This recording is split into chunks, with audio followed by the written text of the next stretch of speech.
All right, we're back with My Louisiana Sky, Chapter 15. This is the culmination of Chapter 15, and let's see how the ending of Tiger's stay in Baton Rouge goes, because she is going to be heading back home soon, and we'll find out her reactions to everything in the big city life here. So let's get started. Middle of page 148 here. The next morning, I packed my new clothes in one of Aunt Dora Kay's suitcases, and we drove to Roosevelt Street to pick up Magnolia. On Magnolia Street, the smells of fried foods mixed with the scent of roses. Small, worn-down houses line the street. Little girls jump roped on the sidewalks.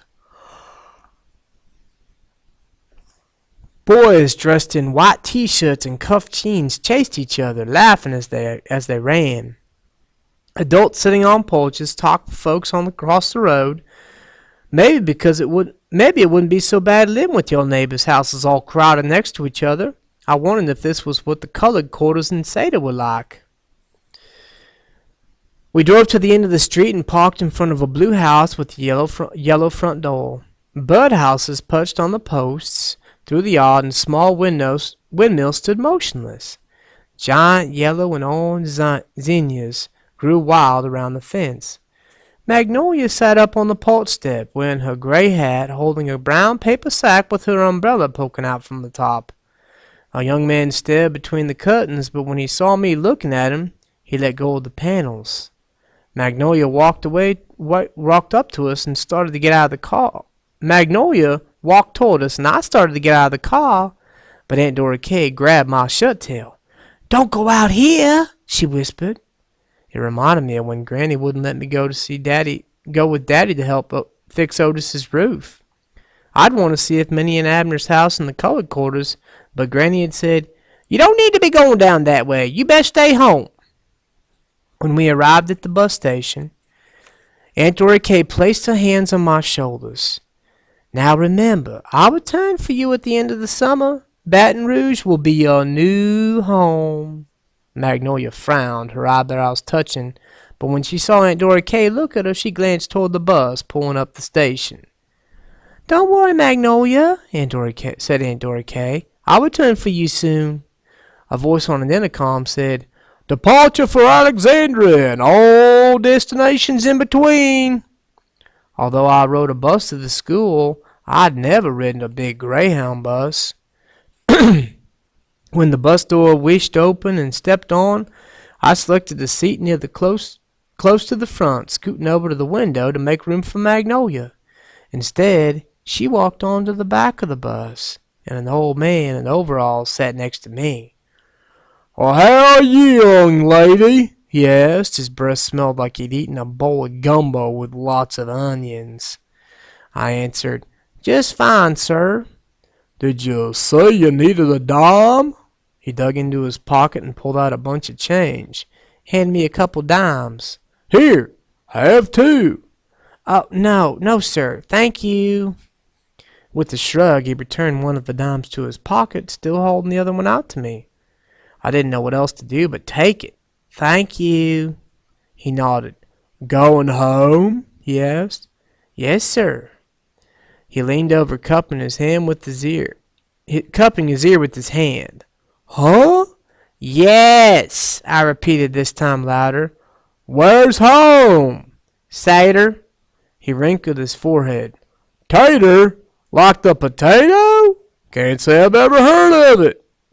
Behind me, I heard someone's muffled laugh. It sounded like Magnolia. I leaned into his ear and yelled, "Sater!" He leaned back. "Well, you don't have to holler. I'm not deaf. Sater! That's where those two big nurseries are, ain't it?" If he kept asking me questions, this was gonna be a long ride. It was a long ride. The bus not only stopped for people, but the driver also delivered packages. 2.5 hours later, we reached Bunkie, and the old man stood tucking his thumbs under his overall straps. "Don't you worry about paying that dime back."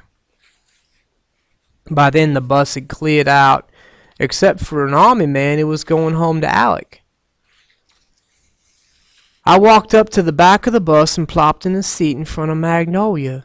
This time I slid over to the middle, making sure nobody else would sit next to me. I turned around and asked, "Do you have any children?" Magnolia stared out the window. "I got a son. His name's Michael." He must have been the man I saw looking out the window. "But how old is he?" 26 next month. I guess he'll be missing his birthday. I'll be missing his birthday this year. First time ever," she continued, looking out the window. "Well, what kind of work does he do?" "Oh, he don't have no job." Her dark eyes met mine. "These days the world is a hard place for a young Negro man to live." "Well, what do you mean?" I asked. She lowered her eyebrows. "Do your folks know about you planning to live with your aunt?" I swallowed. "Not yet." I turned back around and opened my book, but her question burned in my mind. A few miles south of Seda, small trees turned into tall pines lining the road, welcomed me back home. My heart leaped when I saw Daddy, a straw hat on his head and his hands tucked in his pockets. I'd hoped Mama would be there too, but she wasn't. I hadn't expected to feel this way about Seder. After all, if everything went okay, Baton Rouge was about to become my new home. Daddy's grin fell plumb off his face when he saw me. Then I remembered my haircut.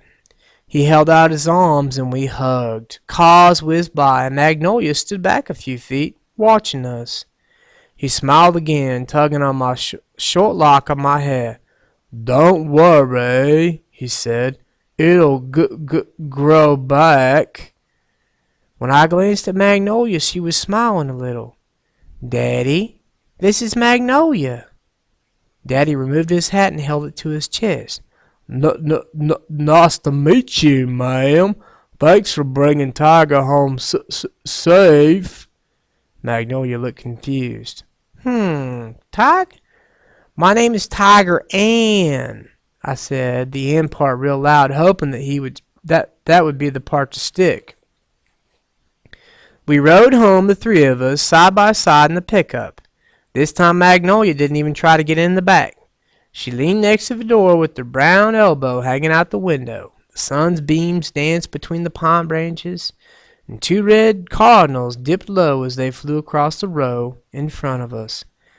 "This sure is purty," Magnolia said. "This place called Seda." All right, closing up chapter 15 there. They are back home here. The question I have right now is, how in the heck is Mama? What is she doing? Is she recovered yet? Is she still camped out in her room and not coming out, not taking showers? I don't know. How do you think Mama's doing after surviving the loss of her mother, Granny, who is no longer with them? Mama's still struggling right now, and now she's got Tiger back, and that's a good thing. How's the adjustment with Magnolia going to be? You know, are they going to notice the fact that she is a black lady? How is that going to be? Tiger doesn't seem to see race. She's confused about racism, and I don't think she truly understands it, why Magnolia had to sit on the back of the bus.